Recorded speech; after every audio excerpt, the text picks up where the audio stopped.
26 জানুয়ারি 1950 সাল, সেদিন থেকে কিন্তু ভারতবর্ষে প্রত্যেক বছর সেলিব্রেট হয়ে আসছে এই প্রজাতন্ত্র দিবস বা সাধারণতন্ত্র দিবস বা রিপাবলিক ডে। কিন্তু এই সাধারণতন্ত্র দিবসের ইতিহাস বা সাধারণতন্ত্র দিবস কেন এই দিন থেকে সেলিব্রেট হলো তার কথা জানতে গেলে ফিরে যেতে হবে সেই 1929 সালে। 1929 সালে আমরা দেখতে পাই যে ডিসেম্বর মাসে কংগ্রেসের অধিবেশন বসে লাহোরে, এবং এই অধিবেশনে সভাপতি ছিলেন স্বয়ং জওহরলাল নেহেরু। এবং জওহরলাল নেহেরুর সভাপতিত্বে লাহোর অধিবেশনে ডিসিশন নেওয়া হয় যে প্রত্যেক বছর 26 জানুয়ারি দিনটা ভারতবর্ষের প্রতীকী স্বাধীনতা দিবস হিসেবে কিন্তু সেলিব্রেট হবে। তো সেটা তার পরের বছর অর্থাৎ 1930 সালের 26 জানুয়ারি থেকে প্রত্যেক বছর সেলিব্রেট হয়ে আসছে প্রতীকী স্বাধীনতা দিবস। প্রায় 17-18 বছর ধরে সেলিব্রেট হতে পেরেছিল, কারণ আমরা জানি যে 47 সালে ভারতবর্ষ কিন্তু প্রকৃত স্বাধীন হয় 47 সালের 15ই আগস্ট। তো এই 15ই আগস্ট 47 সালের আগের অবধিও প্রত্যেক বছর 26 জানুয়ারি ভারতবর্ষের প্রতীকী স্বাধীনতা দিবস সেলিব্রেট করে ভারতের জনগণ তথা জাতীয় কংগ্রেস।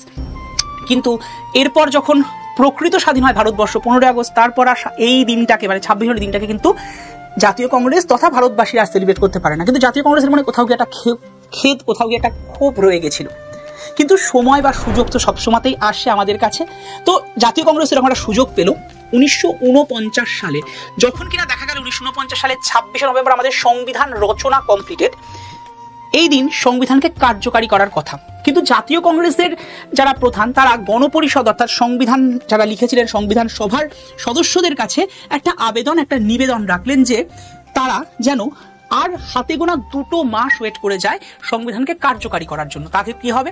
তাহলে এই যে দীর্ঘ 17-18 বছর ধরে জাতীয় কংগ্রেস এবং ভারতের জনগণ প্রতীকী স্বাধীনতা দিবস পালন করেছে 26 জানুয়ারি দিনটাকে, সেই দিনটা স্বাধীনতা দিবস হিসেবে পালন করতে পারবে না, কিন্তু ভারতের প্রজাতন্ত্র দিবস বা সাধারণতন্ত্র দিবস বা রিপাবলিক ডে হিসেবে এই দিনটাকে কিন্তু তারা সেলিব্রেট করতে পারবে। তো এই আবেদনের বিষয়টা গণপরিষদের খুব একটা খারাপ লাগেনি, তারা কিন্তু এটাকে সাদরে গ্রহণ করেছিল এবং তারা 2 মাস ওয়েট করে গেছিল সংবিধানকে কার্যকারী করার জন্য। মানে 26 নভেম্বর থেকে 26 জানুয়ারি অবধি তারা সময় নিয়েছিল সংবিধানকে কার্যকারী করার জন্য।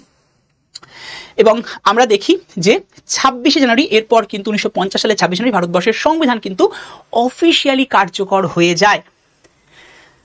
কিন্তু এই দিন আরো একটা গুরুত্ব আছে, সেটা হচ্ছে এই 26 জানুয়ারির দিন থেকেই ভারতবর্ষের যিনি অফিসিয়াল হেড অর্থাৎ রাষ্ট্রপতি বা প্রেসিডেন্ট তিনি কিন্তু তার পদ অলংকৃত করেন এবং ভারতবর্ষের প্রথম রাষ্ট্রপতি ছিলেন ডক্টর রাজেন্দ্র প্রসাদ। তোমাদের জন্য একটা খুব গুরুত্বপূর্ণ প্রশ্ন দেওয়া থাকলো, প্রত্যেকে কমেন্ট বক্সে করে রেখো। সেই প্রশ্নটা হচ্ছে যে এই বছর 2025 সালে আমরা কততম সাধারণতন্ত্র দিবস পালন করতে চলেছি?